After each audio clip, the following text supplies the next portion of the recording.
I think for me it's a release. I'm not a very emotional person. I don't feel like I am. I don't like to talk about my feelings, and I don't like to cry in front of people, and I don't know, I don't really have any way of releasing that other than music and other than sitting down and writing and locking myself in a room for a while. And I feel like that's the only way those emotions can get out. I remember being very young and making up melodies in my head and making up words. And my mom helped me with poetry a lot and was always giving me assignments and having me work on different types of poetry. And I feel like that helped a lot too. But yeah, as long as I can remember, I've always had some kind of melody or some weird words or ideas or pictures in my head, and dreams as well. I'll have weird dreams, and I'll dream of lyrics and wake up and sometimes remember them, other times not so much. But yeah, it's always, I feel like it's just kind of in my makeup. My goals have changed every year, I feel like. But I've ultimately wanted to focus on licensing, getting placements in film and television, and that kind of thing. My favorite thing is to just be in the studio. I love writing, I love recording, I love performing, but it's a little more demanding in a sense. Studio work is a little more forgiving, less pressure, I feel like. But I do enjoy performing, but ultimately I'd love to be writing songs, recording, doing getting placements, licensing, and just focusing on that machine. I was young when I moved here, so I feel like it wasn't a specific sound that Nashville represented that drew me here. I think it was just the fact that Nashville is known for music and just being a highly creative city. And I think that's what drew me here. Like I said, my parents had great taste in music.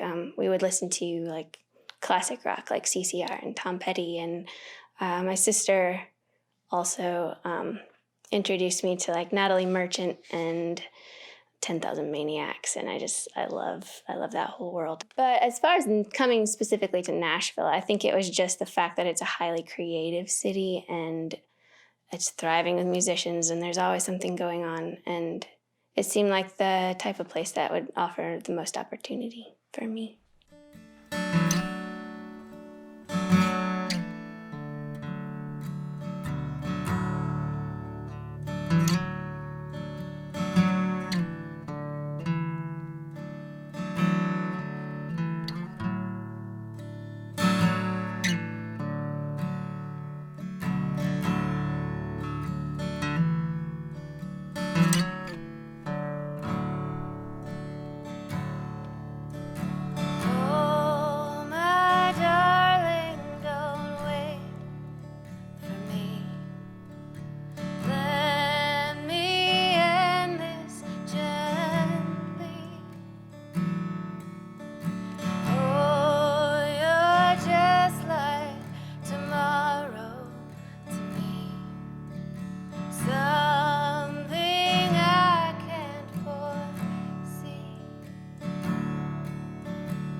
Started piano lessons at age 5.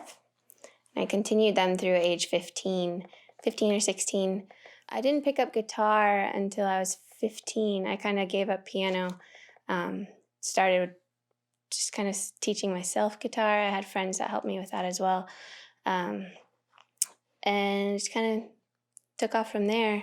I moved to Nashville instead of going to college at 18, and then had a few lessons here and there, but I feel like I had a pretty musical upbringing. My parents had a really good taste in music, but none of them were musicians themselves. But they were always playing really great music around me, and it inspired me, and they helped cultivate that and encouraged it a lot.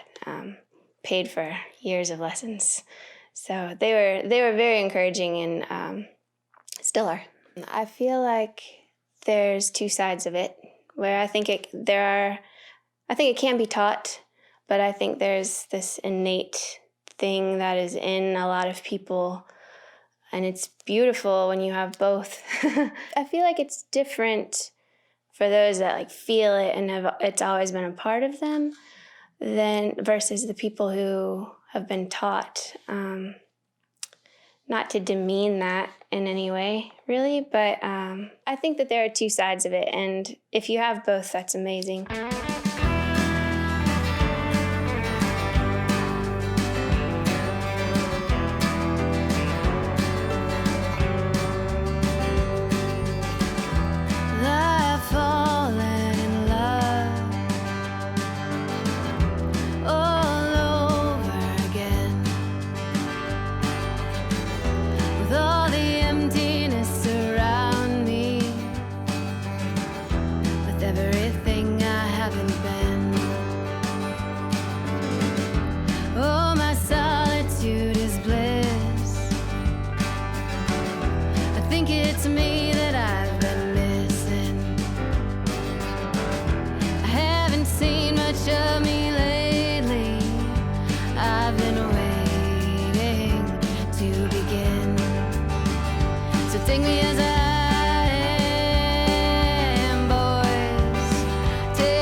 I grew up listening to a lot of country music, so I guess that kind of is related with Nashville as well. Not so much these days. The newer country is a lot different from Hank Williams and Willie Nelson, but even like George Strait and all that. I grew up around that. I grew up on a farm that was always being played too. So I feel like I do have influences, or I have been influenced by that. Probably the most. It wasn't until Nashville, until moving here, that I really delved into Americana. I didn't know who Patty Griffin was, who's also a big influence for me. So it wasn't until Nashville that I discovered Patty Griffin and Lucinda Williams and like Wilco. And I'm from like a very small town in the middle of nowhere, Indiana. Yeah, I feel like once I moved here, the whole world opened up like musically. And it took me a minute to really find my sound. When I first came here, I think I was just kind of trying to do all different things that didn't make sense. And it wasn't until I kind of formed a solid band and network of people that really helped me channel what was happening inside and like country and then all the new influences and really finding what worked for me, if that makes sense.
So they have these apps you can get that kind of calculate how much time you spend on your phone. And I mean, that I recommend that everyone gets that, you know, just because it's kind of eye-opening. Like, oh my word, I spent this many hours on my phone when I could have been, I don't know, writing or doing something creative, or just like drinking tea or hanging out with a friend or something real instead of just staring at a screen. But I don't know that there's like a big philosophy or whatever that I'm trying to get across, but I just want people to chill out. It's kind of funny because I don't sit down to write about a specific thing. I feel like the songs, in a sense, write themselves, and then after the fact, I'll be like, oh, that's about this situation in my life, or, oh yeah, that was related to this weird force that hit me or whatever. So I didn't sit down to specifically write a certain theme in this last record, for instance. But once it was completed, I realized that I had a lot of songs about time, which seems kind of vague. I have a song called In Good Time. I have songs about time wasted, and Shelf Life that we did today is also about time. And it just, I have a tendency to stop living in the moment. I think all of us do now, with just this day and age, with like our electronics and everything. Oh, my baby, don't weep for me. Don't you go on and cry.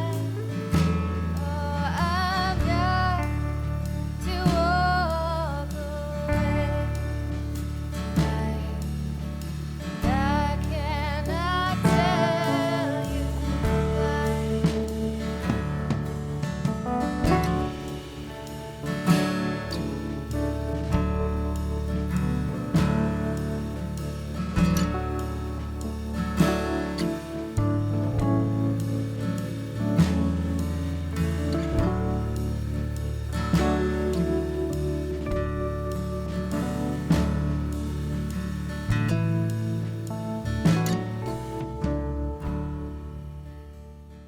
I feel like between point A and point B, I'm so focused on getting to B that I'm not paying attention that I'm in A. Or I'm ignoring the journey to point B. And a lot of these songs are just kind of like, stay awake, like stay focused, like live in the moment. Just pay attention to all the hills and the valleys and everything, as opposed to just, I tend to numb out when I'm not to where I want to be instead of just like living in that moment. So I feel like a lot of my songs in this last record really kind of reflect that. I had a fan, if you will, send me an email from, I think it was Italy. And it was just this random email saying that he listens to one of my songs every single morning, and he said it's pure bliss or something. That's enough for me. Just knowing that someone on the other side of the world is listening to my music every morning, like, that's good enough for me. That song, the reason it's called Shelf Life is because I put it on the shelf, and it took me 2 years to complete that song, and it rarely takes me 2 years to finish a song, but for some reason there's something about that one that was just not moving. Nothing was moving. And finally I just gave up on it, put it on the shelf. I went back to it and I was like, sometimes it's worth waiting. And I was kind of made aware of what had happened in that time. Yeah, that's my favorite because it took longer, so it made it more special to me once it was completed. It's also the title track of my record, too, because it kind of carries on with that common theme of time being wasted and spent, lost, all the different aspects.